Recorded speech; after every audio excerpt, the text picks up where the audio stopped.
નમસ્તે, જય માતાજી। જ્યારે મૃત્યુ પથારી પર સૂતેલા પતિએ પોતાની પત્નીને એક એવી અનોખી ચાવી આપી જેની સચ્ચાઈ સામે આવતા દીકરા અને વહુના હોશ ઉડી ગયા। શું હતું તે અનોખી ચાવીનું રહસ્ય? ચાલો જાણીએ। રાતના 3 વાગી રહ્યા હતા। આખા ઘરમાં અંધારું છવાયેલું હતું। બધા ઘસઘસાટ ઊંઘી રહ્યા હતા, પરંતુ દુર્ગાજીની આંખ અચાનક ખુલી ગઈ। તેમને સખત તરસ લાગી હતી। તેમણે પાસે રાખેલ પાણીનો જગ ઉઠાવ્યો, પરંતુ તે ખાલી હતો। ધીમા અવાજે પોતાને જ બબડ્યા, લાગે છે કે વહુ આજે પાણીનો જગ ભરવાનું ભૂલી ગઈ છે। ધીમે ધીમે ચાલતા તેમણે જગ ઉઠાવ્યો અને રસોડા તરફ આગળ વધ્યા। જેવું તેમણે રસોડામાં પગ મૂક્યો, ત્યાંનું દ્રશ્ય જોઈ તેમનું મન ખરાબ થઈ ગયું। ચારે બાજુ વસ્તુઓ વેરવિખેર હતી। ગેસ પર તેલના છાંટા જામી ગયા હતા। જમીન પર શાકભાજીના ટુકડા પડ્યા હતા। ચારે બાજુ ગંદકી ફેલાયેલી હતી, જાણે દિવસભર કામ કર્યા પછી કોઈએ સફાઈ કરવી જરૂરી ન સમજી હોય। દુર્ગાજીએ ઊંડો શ્વાસ લીધો અને પોતાને જ કહ્યું, હવે તો આ રોજની વાત થઈ ગઈ છે। રસોડાની દુર્ગંધથી તેમને ગુગડામણ થઈ, પરંતુ તેમ છતાં તેમણે પોતાને સંભાળ્યા। પહેલા ગ્લાસમાં પાણી ભર્યું અને ધીમે ધીમે ઘૂંટ ભરવા લાગ્યા। પછી અચાનક તેમની નજર સિંકમાં પડેલા વાસણો પર પડી। વાસણોમાં એઠું ખાવાનું પણ ચોટેલું હતું, જેનાથી સખત દુર્ગંધ આવી રહી હતી। એક પળ માટે વિચાર્યું કે છોડી દઉં, પરંતુ પછી તેમની અંદરની માતા જાગી ઉઠી। સવારે જો વહુ ઉઠીને જોશે તો મેણા મારશે, તેના કરતાં સારું છે કે અત્યારે જ સાફ કરી દઉં। તેમને નળ ચાલુ કર્યો અને વાસણો ધોવા લાગ્યા। ઠંડા પાણીથી હાથ ધ્રુજવા લાગ્યા, પરંતુ તેમણે સફાઈ ચાલુ રાખી। એક પછી એક બધા વાસણો ધોઈ નાખ્યા।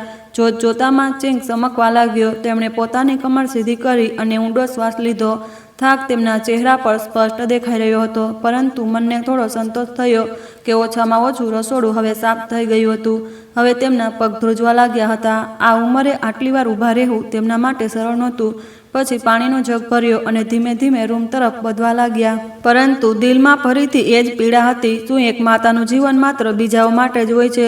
શું કોઈ મારા વિશે પણ વિચારશે? રૂમમાં જઈને તેમણે પલંગ પર સૂવાનો પ્રયાસ કર્યો, પરંતુ ઊંઘ કોસો દૂર હતી। આંખોમાંથી આંસુ વહેવા લાગ્યા, પરંતુ તેમણે પોતાને સંભાળી લીધા અને વિચારવા લાગ્યા, સવાર થશે તો ફરીથી એ જ બધું શરૂ થશે। એ જ મહેણા, એ જ અવગણના। સવારનો હળવો પ્રકાશ રૂમમાં ફેલાઈ રહ્યો હતો। દુર્ગાજી રાતની થાકને કારણે હજી બરાબર ઉઠી પણ નહોતા શક્યા કે અચાનક તેમની વહુ સુરુચિ અંદર રૂમમાં આવી। તેનો ચહેરો ગુસ્સાથી લાલ હતો। તેણે તીખા સ્વરે કહ્યું, માજી, તમને જરા પણ શરમ નથી આવતી? તમે આટલા નીચે ઉતરી જશો એ તો મેં વિચાર્યું પણ નહોતું। દુર્ગાજી તેની વાતો સાંભળીને આશ્ચર્યથી તેને જોવા લાગ્યા। હવે મેં શું કરી દીધું કે તું આટલું બધું સંભળાવી રહી છે? તેમણે ધીમેથી પૂછ્યું। સુરુચિએ કમર પર હાથ રાખીને કટાક્ષ કરતા કહ્યું, તમે કામ જ એવા કરો છો, નહીં તો મને કોઈ શોખ નથી કે સવાર સવારમાં તમારા રૂમમાં આવું। જુઓ માજી, હું સ્પષ્ટપણે પૂછી રહી છું, મને વાતો ફેરવીને કરવાની આદત નથી। દુર્ગાજી કંઈક કહેવા જઈ રહ્યા હતા કે તરત જ સુરુચિ વચ્ચે બોલી પડી, તમે રાત્રે રસોડામાં ગયા હતા? પહેલાં એ કહો। દુર્ગાજીએ માથું હલાવીને કહ્યું, હા, મને તરસ લાગી હતી અને જગમાં પાણી નહોતું એટલે। તેમની વાત હજી પૂરી પણ નહોતી થઈ કે સુરુચિ જોર જોરથી બૂમો પાડવા લાગી, રોહિતના પપ્પા, જલ્દી આવો, જુઓ તમારી માના લક્ષણ, અને સરિતા તું પણ આવ। સુરુચિને આ રીતે બૂમો પાડતા જોઈ દુર્ગાજી ગભરાઈ ગયા। તે ગભરાયેલા અવાજે બોલ્યા, વહુ, મેં એવું શું કરી દીધું કે તું બધાને બૂમો પાડીને બોલાવી રહી છે? સુરુચિએ ગુસ્સાથી આંખ ફેરવીને કહ્યું, પહેલાં બધાને આવવા દો, પછી તમને પોતાને જ ખબર પડી જશે। સુરુચિનો તેજ અવાજ સાંભળીને તેનો પતિ અવિનાશ અને તેની દેરાણી સરિતા પોતાના પતિ વિનોદ સાથે તરત દુર્ગાજીના રૂમમાં આવી ગયા। અવિનાશે અંદર આવતા જ ગુસ્સાથી કહ્યું, શું થયું? સવાર સવારમાં આટલો ઘોંઘાટ કેમ કરી રહી છે? વિનોદે પણ આશ્ચર્યથી સુરુચિ તરફ જોતા કહ્યું, હા ભાભી, કહો તો ખરી, માના રૂમમાં બધાને કેમ બોલાવ્યા? સુરુચિ કમર પર હાથ રાખીને ગુસ્સાથી બોલી, તમે લોકો પોતે જ જોઈ લો, હું તો બસ પૂછવા માંગુ છું કે આપણી માજી અડધી રાતે છુપાઈને રસોડામાં શું કરવા ગયા હતા? દુર્ગાજી આ આરોપો સાંભળીને આશ્ચર્યચકિત થઈ ગયા। તેમણે સંયમિત અવાજે કહ્યું, હું છુપાઈને નહોતી ગઈ વહુ, મને તરસ લાગી હતી અને જગમાં પાણી પણ નહોતું, એટલે હું રસોડામાં પાણી લેવા માટે ગઈ હતી। સુરુચિએ મેણું મારતા કહ્યું, અરે વાહ, પાણી લેવા ગયા હતા કે પછી મારા રસોડામાં ડોક્યું કરવા? પણ પાણી ભરીને રાખવાનું મારું કામ હતું, તમારું નહીં, અને જો જગ ખાલી હતો તો દિવસે કેમ ન જોયો? અવિનાશે માથું પકડતા કહ્યું, સુરુચિ, માં માત્ર પાણી લેવા ગયા હતા, આમાં આટલો હોબાળો કરવાની શું જરૂર છે? પરંતુ સુરુચિ ક્યાં માનવાની હતી? તેણે વધુ તીખો સ્વર અપનાવતા કહ્યું, પાણી લેવા ગયા હતા તો માત્ર પાણી લઈને આવત, પછી રસોડું સાફ કેમ કરવા લાગ્યા? આ સાંભળીને સરિતા પણ પોતાની જેઠાણીની હામાં હા મિલાવતા બોલી, બિલકુલ ભાભી, ખબર નહીં માજીને અડધી રાતે જ સફાઈ કરવાનો શોખ કેમ જડ્યો? વિનોદ, જે અત્યાર સુધી ચૂપ હતો, ચીડાઈને બોલ્યો, અરે ભાભી, આમાં આટલો બધો ગુસ્સો કરવાની શું જરૂર છે? માએ થોડા વાસણો ધોઈ નાખ્યા તો શું ખોટું કર્યું? સુરુચિએ ગુસ્સાથી તડપીને કહ્યું, જો સફાઈ એટલી જ સારી લાગતી હોય તો આખો દિવસ હાથમાં સાવેણી પોતું પકડી રાખો, પરંતુ મારા રસોડામાં ડોક્યું ન કરો. દુર્ગાજી પોતાના જ બાળકો અને વહુઓના આ પ્રકારના વર્તનથી અંદરથી તૂટી ગયા. તેમની આંખોમાં આંસુ છલકાઈ આવ્યા, પરંતુ તેમણે પોતાને સંભાળતા કહ્યું, મેં કોઈ ખોટું કામ નથી કર્યું વહુ, બસ ગંદકી જોઈને રહેવાયું નહીં એટલે વાસણો સાફ કરી દીધા. પરંતુ સુરુચિ અને સરિતા બંને પોતાની જીદ પર અડગ હતા. તેઓ પોતાની સાસુની કોઈ પણ સફાઈ સાંભળવા તૈયાર નહોતા. અવિનાશ અને વિનોદ એકબીજા સામે જોતા રહ્યા, પરંતુ કોઈએ પણ પોતાની માતાનો પક્ષ ન લીધો. દુર્ગાજીની આંખોમાં દર્દ સ્પષ્ટ દેખાઈ રહ્યું હતું. તે વિચારવા લાગ્યા કે શું ખરેખર હું આ ઘરમાં માત્ર એક નોકરાણી બનીને રહી ગઈ છું, જ્યાં મારા દરેક કામને શંકાની નજરે જોવામાં આવે છે? સુરુચિ હજી ક્યાં ચૂપ રહેવાની હતી. તેણે વધુ ઊંચા અવાજે બૂમો પાડતા કહ્યું, સફાઈની વાત તો ઠીક છે, પરંતુ મારા રસોડામાં 2000 રાખ્યા હતા, તે પણ તેમને સાફ કરી દીધા. જો પૈસા જોઈતા હતા તો મારી પાસે માગી લેતા, પરંતુ આ ઉંમરે ચોરી કરવાની તેમને શોભા આપે છે. સુરુચિની આ વાતથી જાણે આખું વાતાવરણ વધુ ઝેરીલું બની ગયું. ઘરમાં નાના બાળકો હતા, તેઓ શું શીખશે? સુરુચિએ પોતાની સાડીનો પાલવ કમરમાં કસીને બાંધ્યો અને એક તિરસ્કાર ભરી નજરથી પોતાની સાસુને જોવા લાગી. દુર્ગાજીની આંખો આ અપમાન સહન ન કરી શકી. તેમના આંસુ વહેવા લાગ્યા. તેમણે ધ્રુજતા હોઠે કહ્યું, વહુ, આટલો મોટો આરોપ લગાવતા પહેલાં જરા વિચારી તો લીધું હોત. હું પૈસા કેમ લઉં? મારે શું કરવું પૈસાનું? મેં કોઈ પૈસા નથી લીધા. વિનોદ, જે અત્યાર સુધી ચૂપચાપ ઊભો હતો, ચીડાઈને બોલ્યો, અરે માં, જો પૈસા લીધા છે તો સ્પષ્ટપણે કહી દો ને. શા માટે સવારમાં આટલો તમાશો કરાવી રહ્યા છો? દુર્ગાજીની આંખો પહોળી થઈ ગઈ. તેમનો પોતાનો દીકરો, જેને પાળવા માટે તેમણે પોતાની જિંદગી ખર્ચી નાખી, આજે એ તેમના પર ચોરીનો આરોપ લગાવી રહ્યો હતો. એટલામાં સરિતા પણ બોલી પડી, માજી, આ બધું ઠીક નથી. તમારે આમ નહોતું કરવું જોઈતું. દુર્ગાજીની આંખોમાંથી આંસુ સતત વહી રહ્યા હતા. તેમણે આશાભરી નજરે પોતાના મોટા દીકરા અવિનાશ તરફ જોયું. કદાચ તે કંઈક કહેશે, પરંતુ અવિનાશ ચૂપચાપ ઊભો રહ્યો. તેની આંખોમાં પોતાની માતા માટે ન તો કોઈ પ્રેમ હતો કે ન તો કોઈ સહાનુભૂતિ. સુરુચિએ ગુસ્સામાં એક લાંબો શ્વાસ લીધો અને કટાક્ષ કરતા બોલી, હવે આ રીતે રડવા ધોવાથી શું થશે માજી? સચ્ચાઈ તો એ જ છે કે પૈસા તમે જ લીધા છે, પણ આ ઘરમાં રહીને તમને ખાવા પીવાની કોઈ કમી નથી. તેમ છતાં લાલચ જતો નથી. વિનોદે પણ માથું હલાવતા કહ્યું, આ બધું સાંભળીને બહુ અફસોસ થઈ રહ્યો છે માં. તમારી પાસેથી આ આશા નહોતી. હવે તો તમે સાચું બોલી જ દો. દુર્ગાજીનું દિલ જાણે અંદરથી તૂટી ચૂક્યું હતું. તેમણે ધ્રુજતા હાથે પોતાની સાડીનો પાલવ ઠીક કર્યો અને લથડતા અવાજે બોલ્યા, અવિનાશ બેટા, શું તું પણ એવું જ માને છે કે મેં પૈસા લીધા છે? અવિનાશે એક પળ માટે પોતાની માતા તરફ જોયું, પછી નજર ફેરવી લીધી. માં, જો તમે નથી લીધા તો પછી પૈસા ક્યાં ગયા? ઘરમાં તો કોઈ બહારનો માણસ આવતો નથી. આ શબ્દો સાંભળીને દુર્ગાજીને ચક્કર આવી ગયા.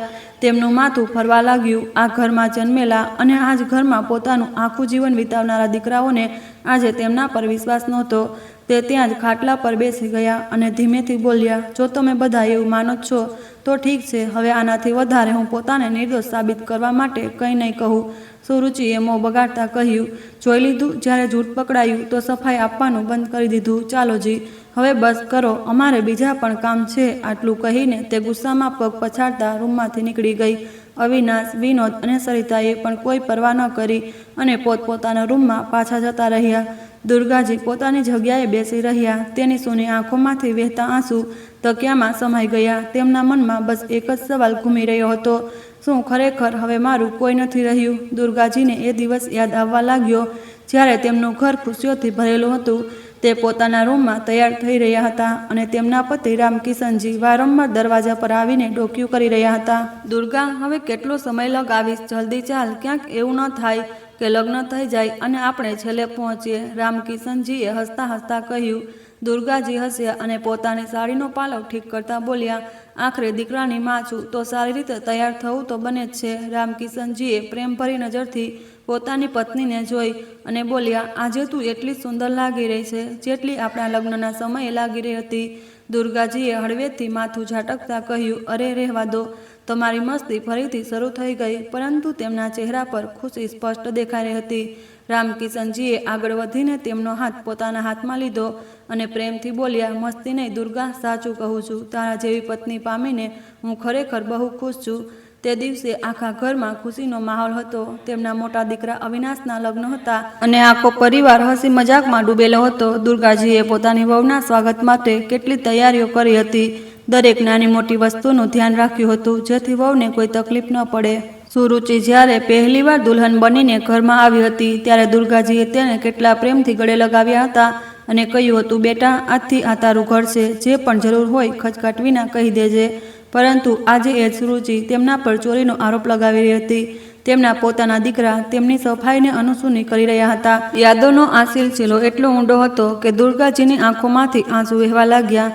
તેમણે પોતાના તકિયાને ભીંજવી દીધો અને મનોમન કહ્યું, કાશ આજે તમે હોત તો મને આમ પોતાનાઓ વચ્ચે પારકા હોવાનો અહેસાસ ન થાત. દુર્ગાજી હજી પણ પોતાના વિચારોમાં ખોવાયેલા હતા. વીતેલા દિવસોની યાદીમાં ડૂબેલા હતા. ત્યારે અચાનક દરવાજા પર પગરવ થયો.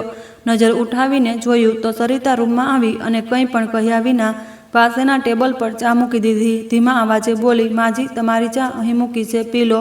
દુર્ગાજીએ ધીમેથી માથું હલાવ્યું અને ચા તરફ જોયું.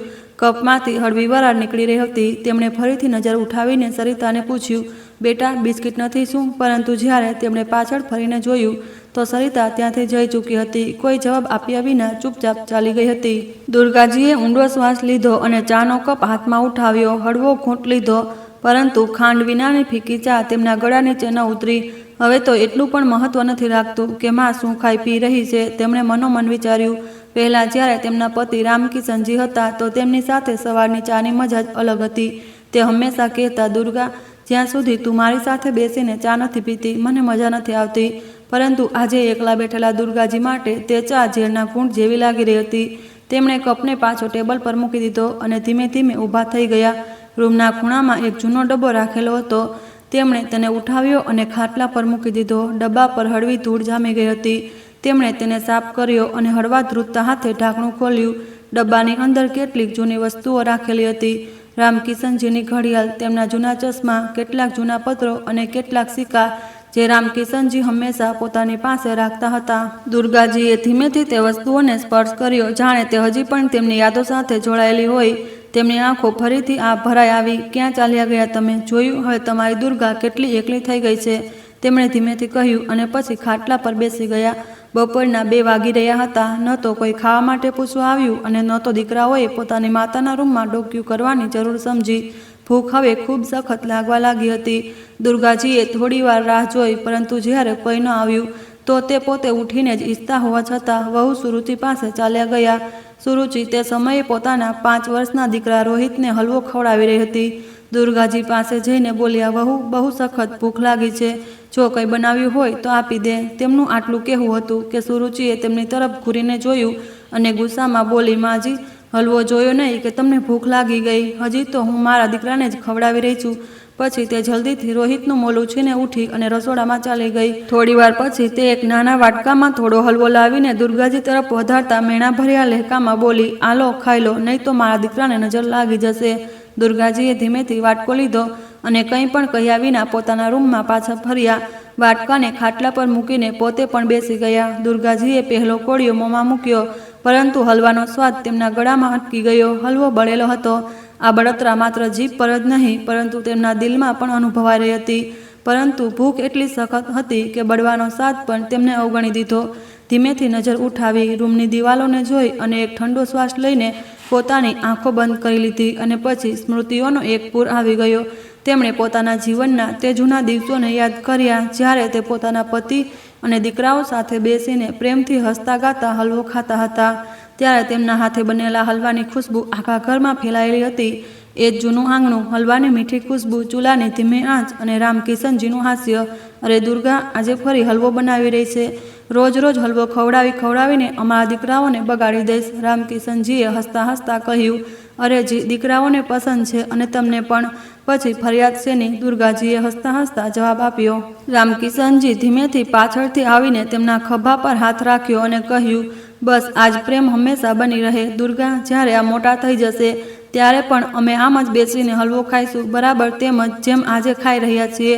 પરંતુ કોને ખબર હતી કે એ જ દીકરા જેમની પસંદનું ધ્યાન રાખીને તે દરરોજ હલવો બનાવતી હતી આજે આટલા બદલાઈ જશે. અને કોને ખબર હતી કે એ જ દીકરાઓની વહુઓ એ જ આ ઘરમાં વહુ બનીને આવી એક દિવસ તેમને બળેલા હલવાનો વાટકો પકડાવી દેશે। જે માતા પોતાના બાળકો માટે આખી રાત જાગતી હતી, જે તેમની પસંદ નાપસંદનું હર પર ધ્યાન રાખતી હતી, જે તેમના વિના જમતી પણ નહોતી, આજે એ જ માતા પોતાના બાળકો માટે બોજ બની ગઈ હતી। તેમણે વાટકો ખાટલા પર મૂક્યો અને બારીમાંથી બહાર જોવા લાગ્યા। આકાશમાં સૂરજ ચમકી રહ્યો હતો, પરંતુ તેમની જિંદગીમાં હવે કોઈ રોશની બચી નહોતી।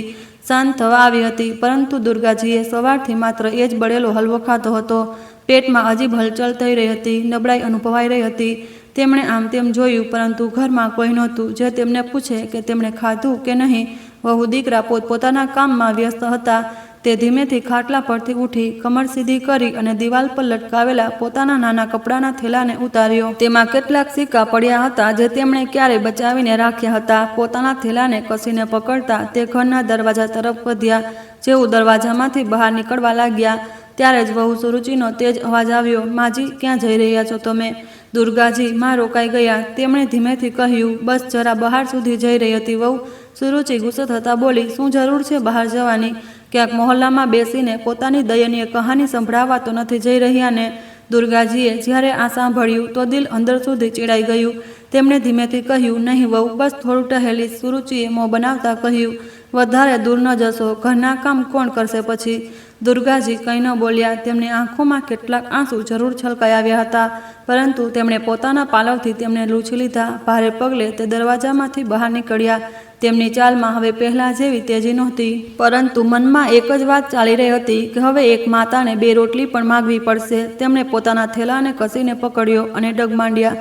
તે હજી થોડે દૂર જ પહોંચ્યા હતા ત્યારે રસ્તામાં એક ભજીયાવાળો દેખાયો। ભૂખ તો ખૂબ સખત લાગી હતી, એટલે વિચાર્યું કેમ ન 1 પ્લેટ ભજીયા જ ખાઈ લઉં। પણ પછી કંઈક વિચારીને તેને પૂછ્યું, બેટા, કેટલાની 1 પ્લેટ? માજી, 25 રૂપિયાની 1 પ્લેટ છે। પોતાના થેલામાં જોઈને દુર્ગાજી મનોમન બબડ્યા, માત્ર 20 રૂપિયા? પછી તે ઉદાસ થઈને બોલ્યા, બેટા, મારી પાસે 5 રૂપિયા ઓછા છે। ભજીયાવાળાએ દુર્ગામાની હાલત જોઈને કહ્યું, કોઈ વાંધો નહીં માજી, તમે 20 જ આપી દેજો। દુર્ગાજીની આંખોમાં એક પળ માટે આશાની કિરણ ચમકી। તેમણે ધ્રુજતા હાથે પોતાના થેલામાં રાખેલા 20 રૂપિયા કાઢ્યા અને ભજીયાવાળાને આપી દીધા। ગરમા ગરમ ભજીયાઓની ખુશ્બુએ તેમને ભૂખ વધારી દીધી હતી। જેવી તેમને પહેલો કોળિયો ખાધો, તેમના મનમાં જૂની યાદો તાજી થઈ ગઈ।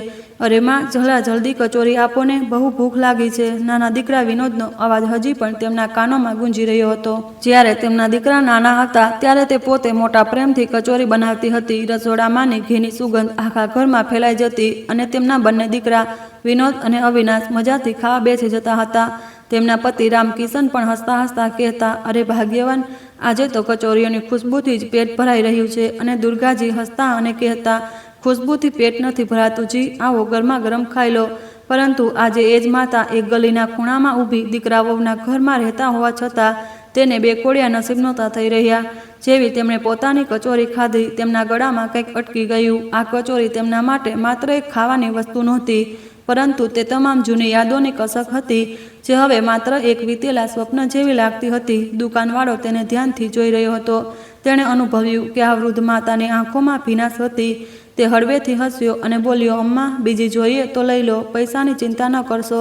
દુર્ગાજીએ ધ્રુજતા હાથે આંચળથી આંસુ લૂછ્યા અને હળવેકથી માથું હલાવ્યું, નહીં બેટા, બહુ થઈ ગયું, ભગવાન તને સુખી રાખે। કચોરી ખાધા પછી ભગવાનનું નામ લઈને તે ઊભા થઈ ગયા, પરંતુ જેવું તેમણે ચાલવા માંડ્યું, તેમના પગ લથડી ગયા અને તે ત્યાં જ રોડ કિનારે બેસી ગયા। પેટ તો થોડીવાર માટે ભરાઈ ગયું હતું, પરંતુ દિલમાં જે દર્દ હતું તે કેવી રીતે ભરાય? જેમ તેમ કરીને તે ઉઠ્યા, પોતાના કપડાની કરચલીઓ ઠીક કરી અને પછી ધ્રુજતા હાથે પોતાનો ઠેલો ખભા પર લટકાવી લીધો। પગ હજી પણ ડગમગી રહ્યા હતા, પરંતુ મનમાં એક અજીબ શાંતિ હતી। કદાચ પેટમાં કંઈક જવાથી અથવા તે કચોરીવાળાની દયાથી, જેણે જાણ્યા સમજ્યા વિના જ તેમનું દર્દ વાંચી લીધું હતું। હવે દુર્ગાજીના પગ મંદિર તરફ વધવા લાગ્યા। તેમના માટે મંદિર જવું માત્ર ભગવાનના દર્શન કરવા નહોતા, પરંતુ થોડી પળ શાંતિથી બેસવાનો રસ્તો પણ હતો। ત્યાં કોઈ મેણા નહોતું મારતું, કોઈ અપમાન નહોતું કરતું, કોઈ એવું નહોતું કહેતું કે તે બોજ બની ચૂક્યા છે।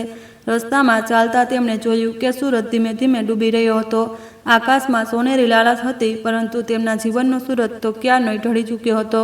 મંદિર પહોંચીને તેમણે ધીમા પગલે અંદર પ્રવેશ કર્યો। ઘંટડીઓનો મધુર ધ્વનિ અને આરતીની સુગંધે મનને થોડી રાહત આપી। તે એક ખૂણામાં બેસી ગયા અને ભગવાનની મૂર્તિને જોવા લાગ્યા। આંખોમાં આંસુ હતા, મનમાં હજારો સવાલ। હે ભગવાન, મેં તો હંમેશા બધાનું ભલું ચાહ્યું, તો પછી આજે હું જ મારા ઘરમાં પારકી કેમ થઈ ગઈ? તેમના હોઠ બબડ્યા અને જવાબ કોણ આપે? ભગવાન પણ ખામોશ હતા. થોડીવાર પછી તેમણે પોતાના થેલામાંથી એક નાની માળા કાઢી અને જાપ કરવા લાગ્યા.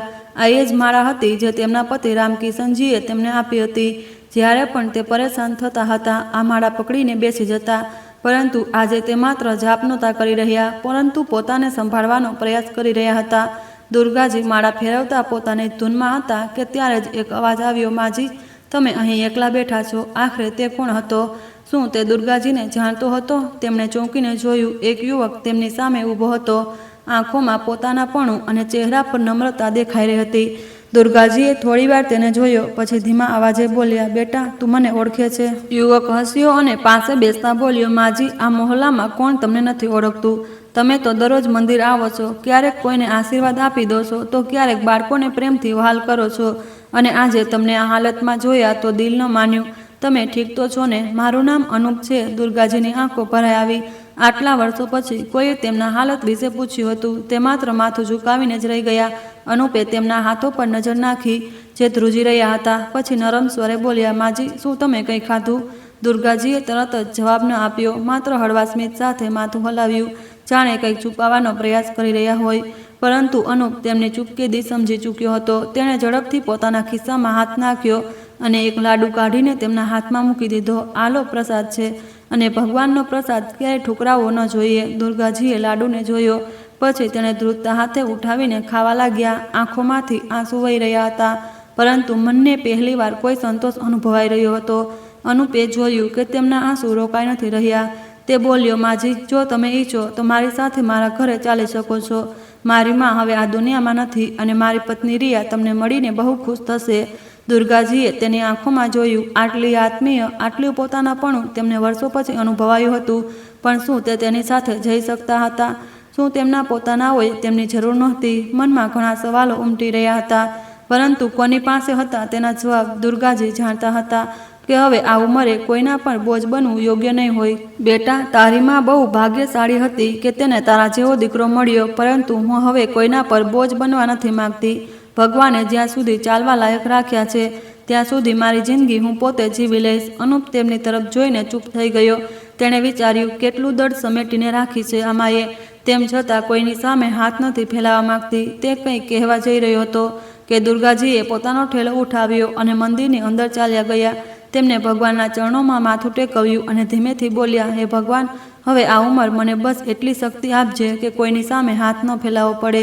તેમની આંખોમાંથી આંસુ વહેવા લાગ્યા. પંડિતજીએ આ બધું જોયું અને આગળ વધીને બોલ્યા, બહેનજી, તમે ઠીક તો છો ને?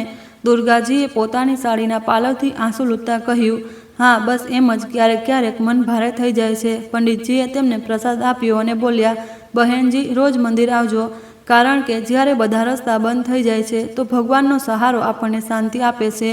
દુર્ગાજીએ પ્રસાદ લીધો અને મંદિરના ખૂણામાં બેસી ગયા. મંદિરમાં તેમને પોતાના જૂના દિવસો યાદ આવવા લાગ્યા, જ્યારે તેમના પતિ રામકિશનજી તેમને પોતાની સાથે મંદિર લઈને આવતા હતા અને પ્રેમથી બોલતા, દુર્ગા, જ્યારે ક્યારેય એકલતા લાગે તો મંદિર આવી જજે. હજી તે આ બધું વિચારી જ રહ્યા હતા કે ત્યારે મંદિરમાં એક સ્ત્રી આવી, જેણે તેમને જોયા અને ઓળખતા બોલી, અરે દુર્ગા બહેન, તમે અહીં આ હાલતમાં? દુર્ગાજીએ માથું હલાવ્યું અને જોયું. આ તેમની જૂની પાડોશી ગીતા હતી, જેને હવે ઘણા વર્ષો પછી તેમને મળી હતી. દુર્ગાજીએ ગીતાજીને જોયા તો એક પળ માટે તેમના ચહેરા પર હળવું સ્મિત આવ્યું, પરંતુ પછી તેમની આંખોમાં ઉદાસી પાછી આવી ગઈ. ગીતાજીએ ધ્યાન આપ્યું કે દુર્ગાજીની સાડી હળવી મેલી થઈ ગઈ હતી. ચહેરા પર થાકની રેખાઓ સ્પષ્ટ દેખાઈ રહી હતી અને આંખો નીચે ઘેરા કાળા કુંડાળા હતા. અરે દુર્ગા બહેન, આ શું હાલ બનાવી રાખ્યો છે તમે? શું થયું? ઘરમાં બધું ઠીક તો છે ને? ગીતાજીએ ચિંતિત સ્વરે પૂછ્યું. દુર્ગાજીએ એક ઊંડો શ્વાસ લીધો અને માથું ઝુકાવી દીધું. ઘર? હવે એ ઘર ક્યાં રહ્યું ગીતા? હવે તો બસ એક છત છે, જ્યાં માત્ર રહેવાની પરવાનગી મળી છે. ગીતાજી તેમની વાતો સાંભળીને ચોંકી ગયા. શું કહી રહ્યા છો? આ બધું કેવી રીતે થયું? દુર્ગાજીના ગળામાં કંઈક અટકવા લાગ્યું. તે ઘણું બધું કહેવા માંગતા હતા, પરંતુ શબ્દો નહોતા નીકળી રહ્યા. થોડીવાર ચૂપ રહ્યા પછી તેમણે ધીમેથી કહ્યું, હવે શું કહું ગીતા? જે દીકરાઓ માટે પોતાની આખી જિંદગી લગાવી દીધી તે જ હવે પારકા થઈ ગયા. વહુઓ તો મેણા મારે છે, દીકરાઓ ચૂપ રહે છે, ખાવા માટે પૂછવાવાળું કોઈ નથી. હવે તો પોતાના જ ઘરમાં પારકી છું. ગીતાજીને વિશ્વાસ ન થયો. અરે, તમારા તો બંને દીકરા કેટલા સંસ્કારી હતા, તે તમારી કેટલી સેવા કરતા હતા, પછી અચાનક આ બધું કેવી રીતે બદલાઈ ગયું? દુર્ગાજીની આંખોમાં આંસુ વહેવા લાગ્યા. અચાનક તો કંઈ નથી બદલાયું ગીતા. તેમના ગયા પછી ધીમે ધીમે દીકરાઓ વહુની વાતો સાંભળવા લાગ્યા. પછી માની જરૂર ઓછી થતી ગઈ અને એક દિવસ અહેસાસ થયો કે હવે હું માત્ર એક બોજ છું. ગીતાજીની આંખોમાં પણ આંસુ આવી ગયા. બહેન, મેં તો વિચાર્યું હતું કે હવે તમારા દીકરા તમારી સેવા કરી રહ્યા હશે, તમને આરામ આપી રહ્યા હશે, પણ આ બધું સાંભળીને બહુ દુઃખ થયું. દુર્ગાજી હળવા સ્મિત સાથે બોલ્યા, હવે તો બસ ભગવાન જ છે જે મને સહારો આપી દે. જ્યારે મન બહુ ભારે થઈ જાય છે તો અહીં જ આવી જાઉં છું. ભગવાનના ઘરમાં ઓછામાં ઓછું કોઈ મેણા તો નથી મારતું. ગીતાજીએ તેમનો હાથ પકડી લીધો. જો તમને ક્યારેય મારી જરૂર હોય તો નિસંકોચ આવી જજો દુર્ગા બહેન. મારું ઘર હંમેશા તમારા માટે ખુલ્લું છે. દુર્ગાજીએ માથું હલાવ્યું, પરંતુ મનોમન જાણતા હતા કે હવે કોઈના ઘરે જઈને રહેવું પણ તેમના માટે શક્ય નહોતું. તે બોજ બનવા નહોતા માગતા. થોડી વાર પછી ગીતાજીએ તેમને જબરદસ્તીથી થોડા ફળ અને કેટલાક રૂપિયા આપ્યા, પરંતુ દુર્ગાજીએ રૂપિયા લેવાની ના પાડી દીધી. નહીં ગીતા, હવે વધુ કોઈના પર નિર્ભર રહેવા નથી માગતી. જેટલું છે એટલામાં ઠીક છું. ગીતાજીએ તેમની જીદ જોઈ અને જબરદસ્તીથી તેમના હાથમાં ફળ મૂકી દીધા. આ તો પ્રસાદ સમજીને ખાઈ લો. દુર્ગાજીની આંખો ભીની થઈ ગઈ. તે કંઈ ન બોલ્યા, બસ ધીમેથી માથું ઝુકાવી દીધું. હવે રાત થવા લાગી હતી. દુર્ગાજીએ વિચાર્યું કે હવે ઘરે પાછા ફરવું જોઈએ, પરંતુ મનમાં એક અજીબ ગભરાહટ હતી. ત્યાં જવાનું મન નહોતું થઈ રહ્યું, પરંતુ બીજું ઠેકાણું પણ તો નહોતું. ભારે પગલે તે મંદિરના પગથિયાં ઉતરવા લાગ્યા. દુર્ગાજી જ્યારે ભારે પગલે ઘરે પહોંચ્યા તો દરવાજા પર જ ચોંકી ગયા. તેમના રૂમમાંથી તેજ અવાજો આવી રહ્યા હતા. જેવું તેમણે રૂમ તરફ ડગ માંડ્યા, અંદરનું દ્રશ્ય જોઈને તેમનો આંખ ફાટી ગઈ. રૂમ પૂરી રીતે ફેલાયેલો હતો. પલંગ અસ્તવ્યસ્ત હતો. તેમની અલમારીનો દરવાજો ખુલ્લો હતો અને કપડાં અહીં ત્યાં વેરવિખેર પડ્યા હતા. રૂમની વચ્ચે સુરુચિ અને સરિતા કંઈક શોધવામાં લાગેલા હતા. બંનેની આંખોમાં ગુસ્સો હતો અને તેમની હરકતો પરથી સ્પષ્ટ ખબર પડી રહી હતી કે તે કોઈ મહત્વની વસ્તુની શોધમાં છે. દુર્ગાજી સ્તબ્ધ થઈ ગયા. આ શું કરી રહ્યા છો તમે બંને? તેમનો અવાજ ધ્રુજી રહ્યો હતો, પરંતુ તેમણે હિંમત કરીને પૂછ્યું. સુરુચિએ તેમની તરફ ગુસ્સાથી જોયું અને ઝટકાથી ઊભી થઈ ગઈ. સારું થયું તમે આવી ગયા. હવે તમે સ્પષ્ટપણે જણાવો કે પૈસા ક્યાં રાખ્યા છે? દુર્ગાજીએ આશ્ચર્યથી પૂછ્યું. ક્યાં પૈસા? સરિતાએ મેણું મારતા કહ્યું. અરે, એ જ 2000 જે તમે રસોડામાંથી ચોર્યા છે. અમે આખા ઘરમાં શોધ્યા પણ અમને ક્યાંય ન મળ્યા. દુર્ગાજીને એવું લાગ્યું જાણે તેમના પગ નીચેથી જમીન ખસી ગઈ હોય. તેમની પોતાની વહુઓ તેમના પર ચોરીનો આરોપ લગાવી રહી હતી. મેં કોઈ પૈસા નથી લીધા. દુર્ગાજીનો અવાજ ધીમો પડી ગયો. તમને લોકોને ભાન પણ છે કે તમે પોતાની સાસુ પર આટલો ખરાબ આરોપ લગાવી રહ્યા છો? સુરુચિએ ઘૂરતા કહ્યું. હજી જ્ઞાન આપશો? જુઓ માજી, આ ડ્રામા બંધ કરો અને ચૂપચાપ પૈસા કાઢીને આપી દો, નહીં તો સારું નહીં થાય. અને જો પૈસા ન મળ્યા તો જોઈ લેજો તમારી શું હાલત થાય છે. સરિતાએ મેણું મારતા કહ્યું. પછી એમ ન કહેતા કે અમે પહેલાં નહોતું જણાવ્યું. એમ પણ હવે આ ઘરમાં તમારી જરૂરત શું છે? દુર્ગાજી ધ્રુજી ગયા. તેમણે સમજાઈ નહોતું રહ્યું કે આખરે તે કયા ગુનાની સજા ભોગવી રહ્યા છે. તેમણે ધીમેથી કહ્યું. બેટા, મેં ખરેખર કોઈ પૈસા નથી લીધા. તમે લોકો મારા પર આટલો મોટો આરોપ ન લગાવો. દુર્ગાજીનું કાળજું છલની થઈ ગયું. તેમણે આશાથી દરવાજા તરફ જોયું કે કદાચ તેમના દીકરા આવીને તેમની વાત સાંભળે, પરંતુ ઘરમાં કોઈને પણ જાણવાની પરવા નહોતી કે તેમની માતા પર શું વીતી રહી છે.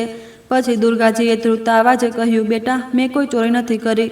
સુરુચિએ મોટા અટ્ટહાસ્ય કરતા કહ્યું. અરે વાહ, હવે તો તમે પોતાને બેગુનાહ સાબિત કરવામાં લાગી ગયા. જો તમે પૈસા નથી લીધા તો પછી કોણ લઈ ગયું? શું પૈસા હવામાં ઉડી ગયા? આખા ઘરમાં અમે જોઈ લીધું, દરેક જગ્યાએ તપાસ કરી લીધી, પરંતુ પૈસા ન મળ્યા. હવે તો સ્પષ્ટ છે કે પૈસા તમારી પાસે જ છે. સરિતાએ કટાક્ષ કરતા કહ્યું. હવે આ રીતે માસૂમ બનવાથી કંઈ નહીં થાય. માજી, જો પૈસા નહીં મળે તો ઘરમાં તમારું રહેવું મુશ્કેલ કરી દઈશું. દુર્ગાજીની આંખોમાંથી આંસુ વહેવા લાગ્યા. તેમણે પોતાની ખાટલા તરફ જોયું અને ભારે પગલે જઈને તેના પર બેસી ગયા. તેમની વૃદ્ધ આંખો વહુઓના ચહેરા પર ટકેલી હતી, પરંતુ ત્યાં તેમના માટે સન્માન કે પ્રેમનું એક પણ ટીપું નહોતું. સુરુચિ ગુસ્સામાં તલમલી રહી હતી. તેમણે કંઈ પણ વિચાર્યા વિના ઝટકાથી દુર્ગાજીનો થેલો તેમના હાથમાંથી છીનવી લીધો અને બોલી. જોઉં છું આમાં શું છે. હોઈ શકે કે પૈસા અહીં છુપાવ્યા હોય. દુર્ગાજી ગભરાઈને બોલ્યા. નહીં વહુ, આમાં કંઈ નથી, માત્ર મારી કેટલીક જૂની વસ્તુઓ છે. પરંતુ સુરુચિએ તેમને એક ન સાંભળી. તેને ઝડપથી થેલાની ગાંઠ ખોલી અને તેનો બધો સામાન જમીન પર ઢોળી દીધો.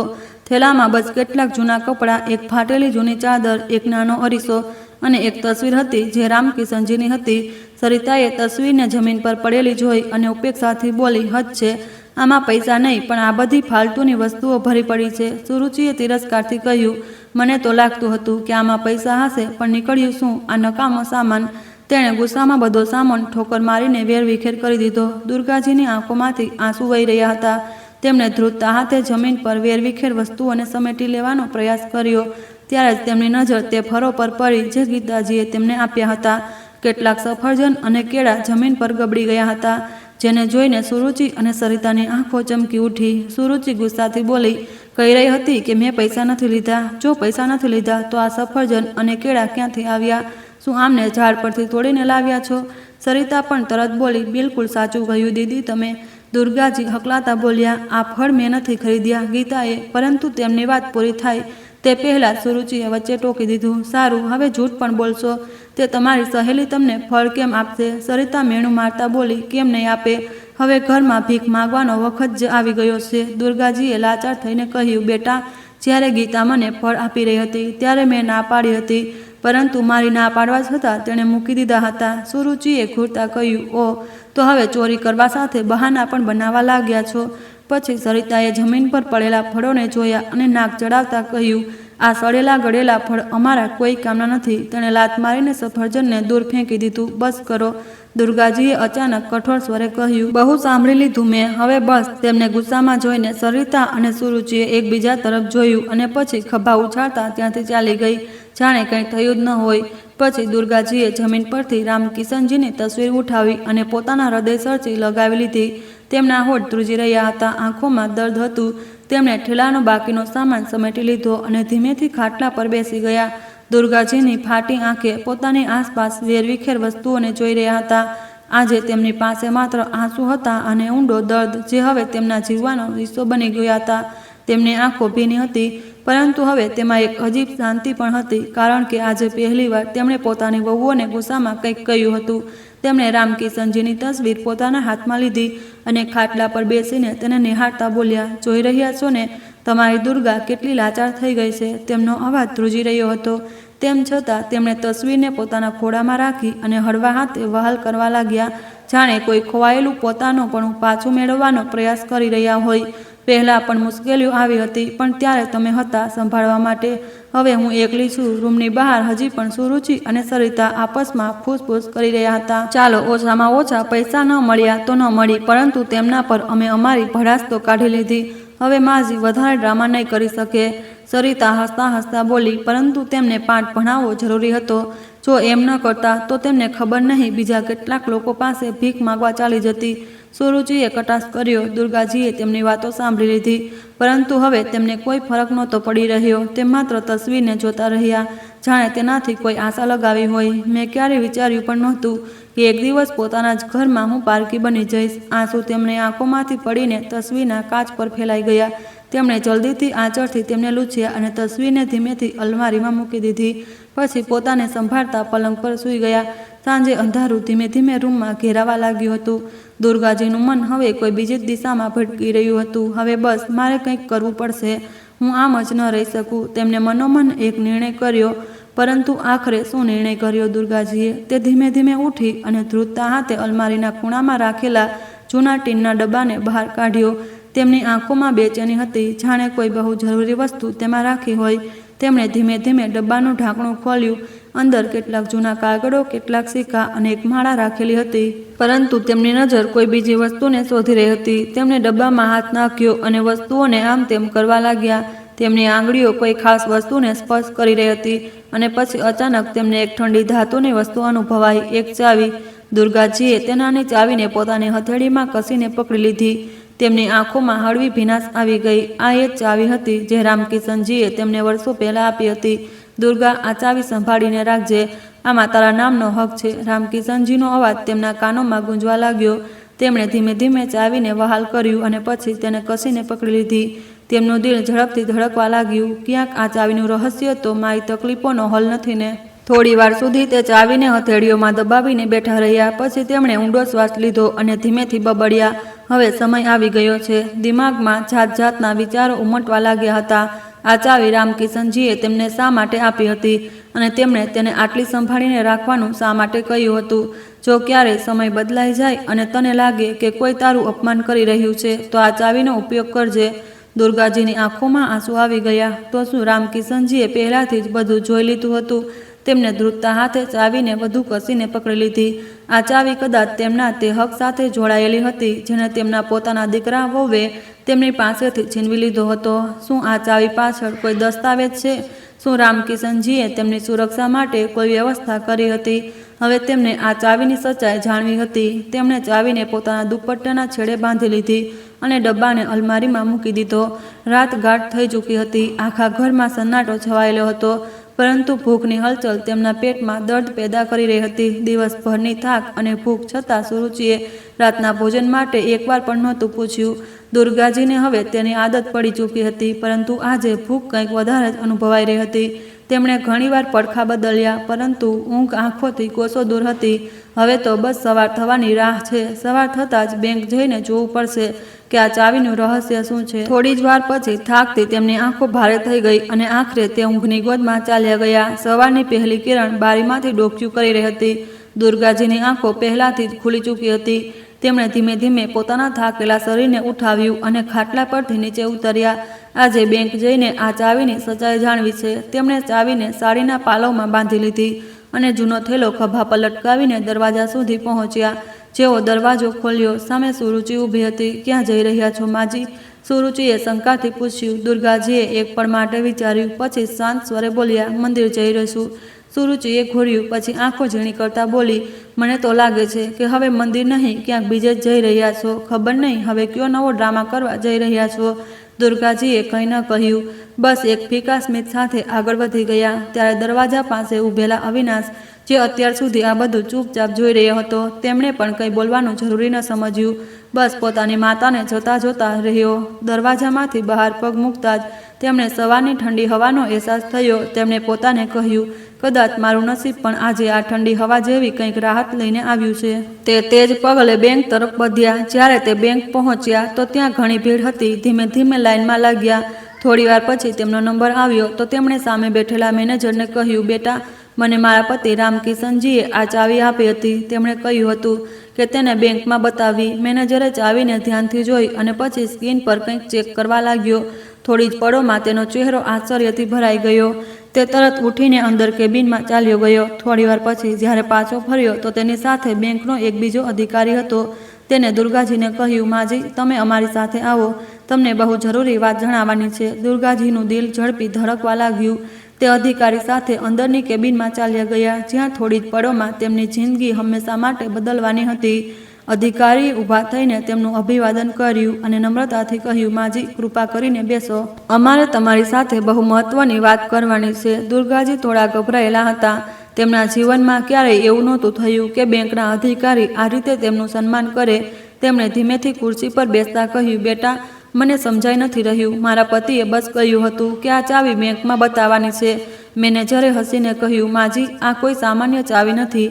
આ તમારા પતિ રામકિશનજી દ્વારા વર્ષો પહેલાં ખોલાવવામાં આવેલી લોકરની એક ચાવી છે.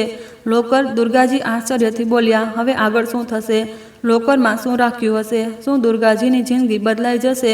પરંતુ ત્યારે જ બીજા અધિકારીએ કહ્યું, માજી, આ લોકર તમારા નામે છે. આમાં બહુ જ મહત્વની વસ્તુઓ રાખેલી છે.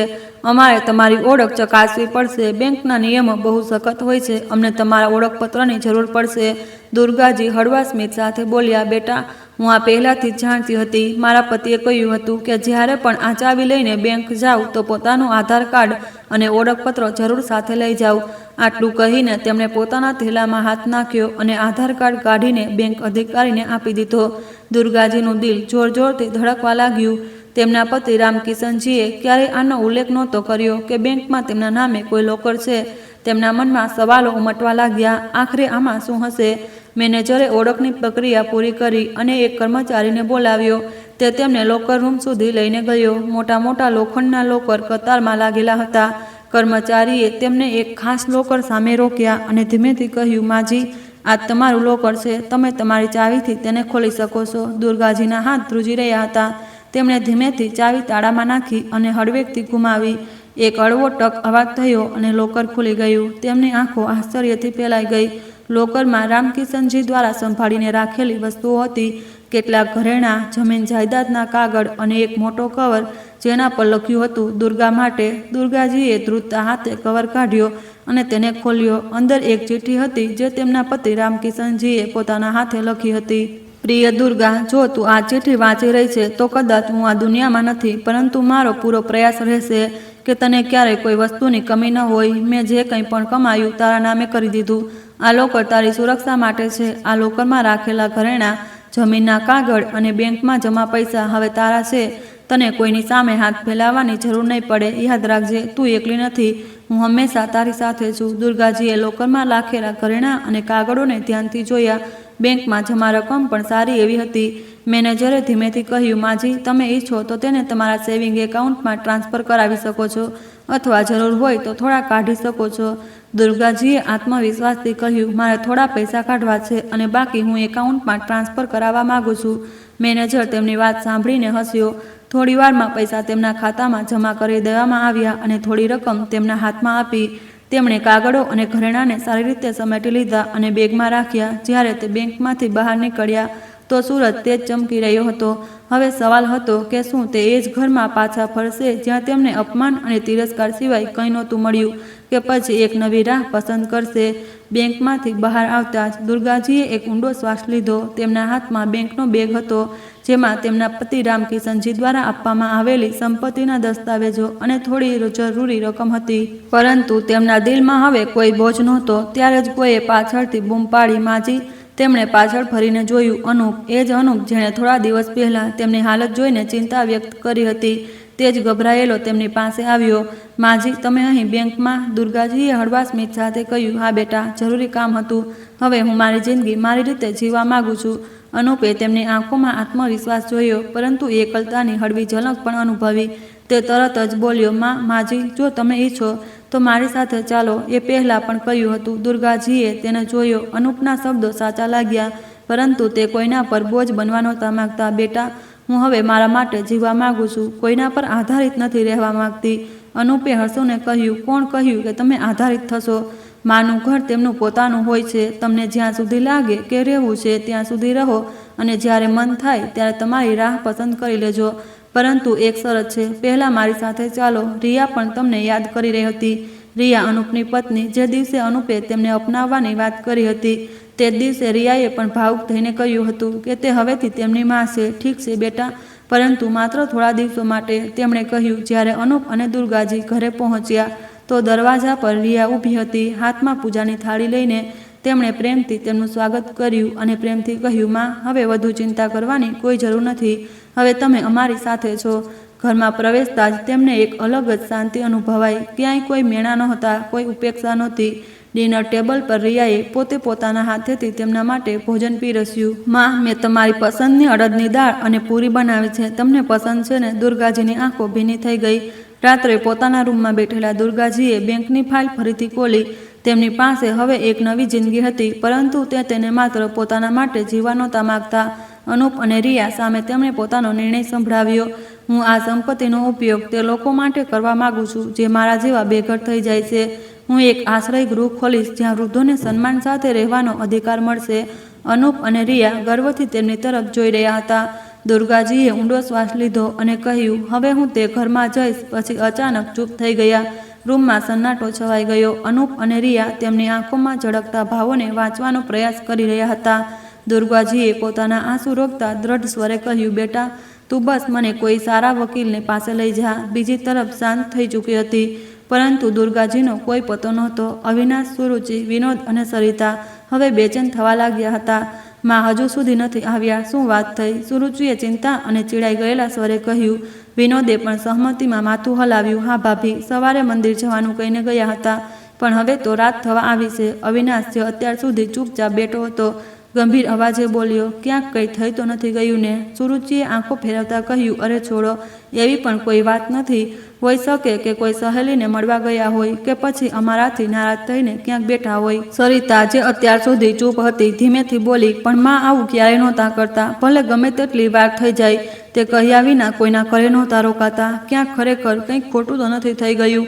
અત્યાર સુધી જે લોકોને દુર્ગાજીની હાજરીથી ફરક નહોતો પડતો તે જ હવે બેચેનીથી દરવાજા તરફ જોઈ રહ્યા હતા.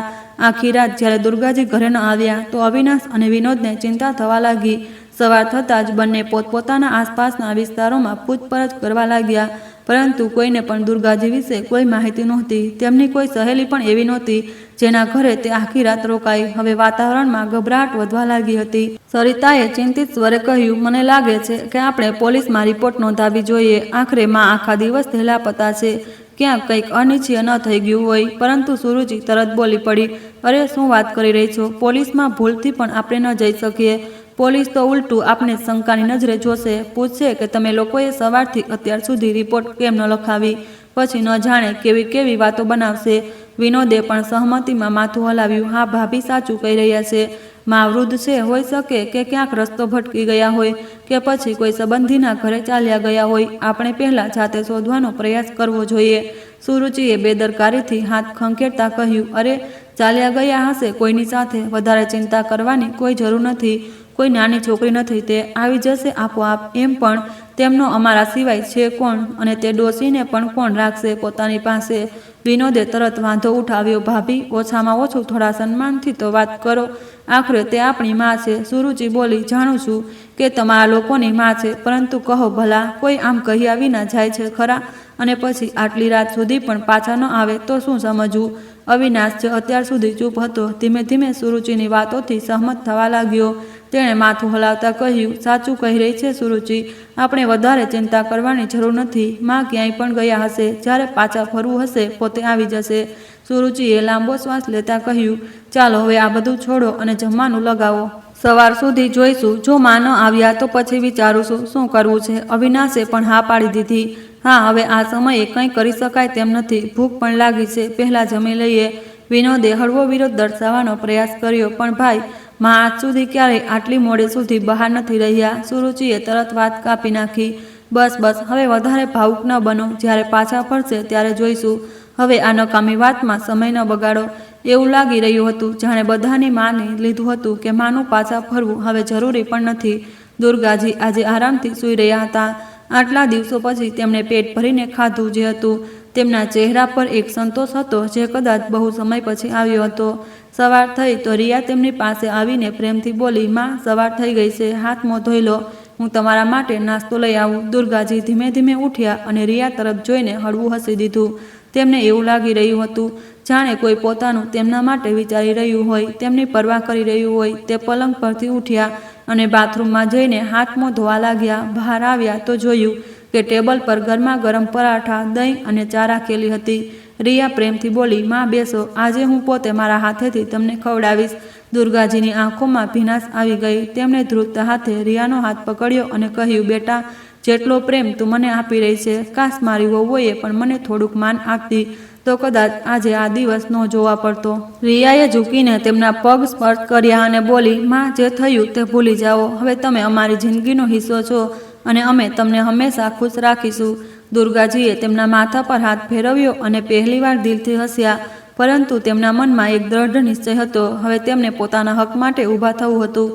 નાસ્તો કર્યા પછી દુર્ગાજીએ રિયા અને અનુપને જોયા અને બોલ્યા, બેટા, હવે મારે મારા હક માટે ઊભા થવું પડશે. આજે મને કોઈ સારા વકીલ પાસે લઈ ચલો. અનુપે હસીને કહ્યું, માં, મેં પહેલાંથી જ એક વકીલ સાથે વાત કરી લીધી છે. તે બહુ સારા અને અનુભવી છે. અમે હમણાં તેમની પાસે જઈએ છીએ. દુર્ગાજીએ માથું હલાવ્યું અને પોતાનો દુપટ્ટો ઠીક કર્યો. તેમના ચહેરા પર પહેલાં જેવી લાચારી નહોતી, પરંતુ આત્મવિશ્વાસ દેખાઈ રહ્યો હતો. અનુપે ગાડી કાઢી અને બંને વકીલની ઓફિસ તરફ ચાલી નીકળ્યા. વકીલે દુર્ગાજીની વાત ધ્યાનથી સાંભળી અને ગંભીર સ્વરે બોલ્યા, માજી, શું તમે આ વિશે સારી રીતે વિચારી લીધું છે? દુર્ગાજીની આંખોમાં હવે કોઈ સંકોચ નહોતો. તેમણે દ્રઢ સ્વરે કહ્યું, હા વકીલ સાહેબ, હું માત્ર સંપત્તિમાંથી બેદખલ કરવાના કાગળો નથી બનાવવા માગતી, પરંતુ હું અખબારમાં એક જાહેરાત પણ આપવા માગું છું. હું દુનિયાને જણાવવા માગું છું કે મારા દીકરાઓનો હવે મારી સંપત્તિ અને મારાથી કોઈ લેવા દેવા નથી. હું તેમને મારી જાગીરથી બેદખલ કરી રહી છું અને આજ પછી તેમનો મારાથી કોઈ સંબંધ નહીં રહે. અનુપ તેમની વાતો સાંભળીને સ્તબ્ધ થઈ ગયો. તેમણે કહ્યું, માં, તમે આટલું મોટું પગલું, અને શું તમે ખરેખર આવું ઈચ્છો છો? દુર્ગાજીની આંખોમાં આંસુ હતા, પરંતુ તે નબળાઈના નહીં પણ હિંમતના આંસુ હતા. તેમણે કહ્યું, હા બેટા, જે માતાને પોતાના જ ઘરમાં રોટલીના બે ટુકડા નસીબ ન થાય જેને પોતાની સંતાન ઠુકરાવી દે તેને હવે કોઈ મોહમાયામાં ન પડવું જોઈએ. હું હવે એક નવું જીવન શરૂ કરવા માંગુ છું, જ્યાં સન્માન અને પ્રેમ હોય, લાલચ અને બેઇજ્જતી નહીં. વકીલે માથું ઝુકાવ્યું અને બોલ્યા, ઠીક છે માજી, હું હમણાં જ કાયદાકીય દસ્તાવેજો તૈયાર કરાવું છું અને અખબારમાં જાહેરાત આપવાની પ્રક્રિયા પણ શરૂ કરાવી દઈશું. અનુપે માનો હાથ પકડ્યો અને બોલ્યો, માં, આજે તમે ખરેખર સાબિત કરી દીધું કે એક માતા જો પ્રેમથી કોઈને જન્મ આપી શકે તો જરૂર પડીએ તેનાથી પોતાને અલગ પણ કરી શકે છે. દુર્ગાજીએ ઊંડો શ્વાસ લીધો અને કહ્યું, હવે હું મારા પતિના શીખવેલા રસ્તા પર જ ચાલીશ. જ્યારે બધી આશાઓ તૂટી ગઈ ત્યારે પણ એક જ હતા જેમણે મને જીવવાની નવી રાહ દેખાડી હતી. તેમણે હંમેશા મને શીખવ્યું હતું કે આત્મસન્માનથી મોટું કંઈ નથી હોતું. અનુપે કહ્યું, અને હવે તમે એકલા નથી માં, હું અને રિયા હંમેશા તમારી સાથે છીએ. દુર્ગાજીની આંખોમાં આંસુ હતા, પરંતુ આ વખતે આ આંસુ દુઃખના નહીં પણ આત્મસન્માન અને નવી આશાના હતા. તેમણે ધીમેથી કહ્યું, હા બેટા, હવે હું મારા માટે જીવીશ, મારા સ્વાભિમાન સાથે, કોઈ પણ ડર વિના. હવે તે પોતાના નવા સફર માટે તૈયાર હતા. એક સફર જે સન્માન, આત્મનિર્ભરતા અને પોતાના અસ્તિત્વની ઓળખ સાથે આગળ વધવાનો હતો.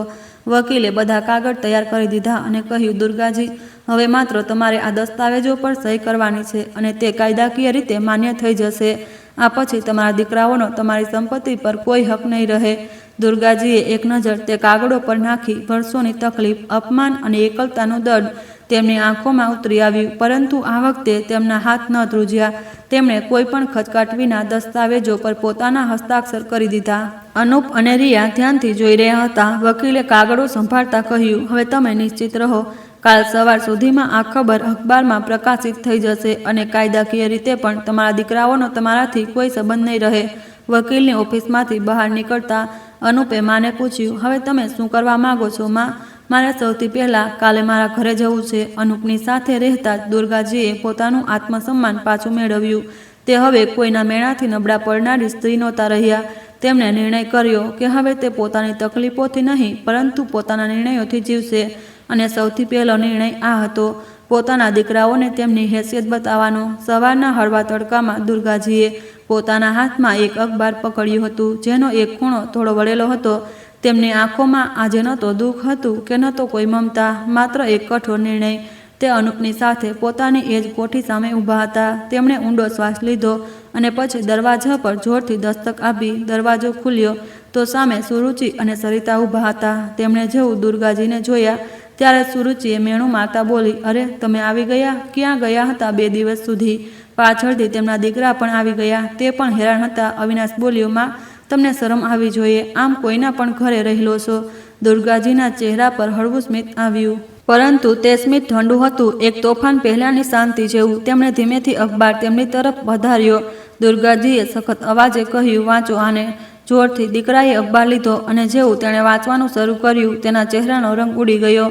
હું દુર્ગા દેવી મારા બંને દીકરા અને વહુઓથી દરેક પ્રકારનું નાતો તોડી રહી છું. તે હવે મારા દીકરા કહેવાને લાયક નથી. મારી પૂરી સંપત્તિ અને ઘર માત્ર મારા નામે છે અને મેં કાયદાકીય રીતે નક્કી કરી લીધું છે કે મારા મૃત્યુ પછી પણ તેમને તેમાં કોઈ અધિકાર નહીં મળે. જે લોકો મને પોતાના ઘરમાં નથી રાખી શકતા તે મારા ધનના પણ હકદાર ન હોઈ શકે. આ જોઈને દીકરા વહુના રૂવાડા ઊભા થઈ ગયા. ઘરમાં સન્નાટો છવાઈ ગયો. અવિનાશ ધ્રુજતા અવાજે બોલ્યો, માં, આ બધું શું છે? દુર્ગાજીએ અખબાર છીનવીને પાછો વાળ્યો અને સીધા પોતાના મોટા દીકરાની આંખોમાં જોયું. પછી ગુસ્સાથી બોલ્યા, હવે મને માં ન બોલાવ. જ્યારે હું રડતી રહી, તડપતી રહી, ત્યારે તે એકવાર પણ મારો સાથ ન આપ્યો. જ્યારે આ વહુઓ મારા અપમાન કરતી રહી ત્યારે તે આંખો ફેરવી લીધી. હવે હું તમને આ ઘરમાંથી કાઢી રહી છું. દીકરા અને વહુઓ ગભરાઈ ગયા. અવિનાશ અને વિનોદ વિનંતી કરવા લાગ્યા, માં, અમને માફ કરી દો, આવું ન કરો. સુરુચિ ગુસ્સામાં ચીસ પાડતા બોલી, અમને કોઈ નહીં કાઢી શકે. આ ઘર અમારું પણ છે. દુર્ગાજીએ એક જોરદાર અટ્ટહાસ્ય કર્યું, પરંતુ તેમાં હવે કોઈ પ્રેમ નહોતો.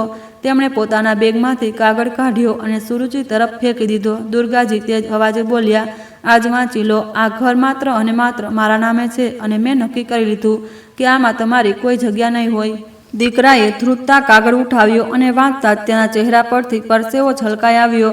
વિનોદ હકલાતા પોતાની માને બોલ્યો, માં, અમને માફ કરી દો. પરંતુ હવે કોઈ સુનાવણી નહોતી. દુર્ગાજી ગુસ્સામાં બોલ્યા, તમે લોકો મને રોજ બેઇજ્જત કરવામાં લાગેલા હતા ને? જ્યારે ઈચ્છો ત્યારે માને મેણા મારો, ઘરમાંથી કાઢી મૂકો, પણ મારી સંપત્તિ પર હક જરૂર જોઈએ. પણ હવે નહીં. હવે હું તે જ કરીશ જે સાચું છે. સુરુચિની આંખોમાં ડર આવી ગયો. પાડોશીઓ પણ દરવાજા પર ઊભા રહીને બધું સાંભળી રહ્યા હતા. દુર્ગાજી દ્રઢ સ્વરે બોલ્યા, હવે મારો નિર્ણય અટલ છે. નીકળો મારા ઘરમાંથી અને ક્યારેય આ ઉંબરા પર ન આવતા. દીકરા અને વહુઓના ચહેરા સફેદ પડી ગયા. તે વિનંતી કરવા લાગ્યા, પરંતુ હવે મોડું થઈ ચૂક્યું હતું. દુર્ગાજીએ દરવાજો ખોલ્યો અને બોલ્યા, નીકળો અહીંથી, નહીં તો હમણાં પોલીસ બોલાવી લઈશ. હવે આ ઘર મારું છે, માત્ર મારું. બંને દીકરા અને વહુઓ પોતાનો સામાન લઈને ઘરમાંથી નીકળવા માટે મજબૂર થઈ ગયા. દુર્ગાજી હવે આખા ઘરમાં એકલા હતા. જલ્દી તેમણે પોતાના ઘરમાં જ એક આશ્રય ખોલી લીધું, જ્યાં દરેક વૃદ્ધ વ્યક્તિને પેટ ભરીને ખાવાનું અને સન્માન મળી શકે. આશ્રમ ચલાવવામાં અનુપ અને રિયા તેમનો પૂરો સાથ આપવા લાગ્યા.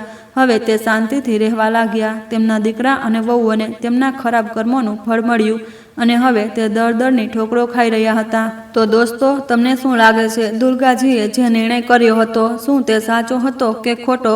તમારો અભિપ્રાય કોમેન્ટ બોક્સમાં જરૂર આપજો. અને જો તમને આ વાર્તા સારી લાગી હોય તો વિડીયોને લાઇક, શેર અને સબસ્ક્રાઇબ કરવાનું ન ભૂલશો. મળીએ છીએ એક નવી વાર્તા સાથે. ખૂબ ખૂબ ધન્યવાદ.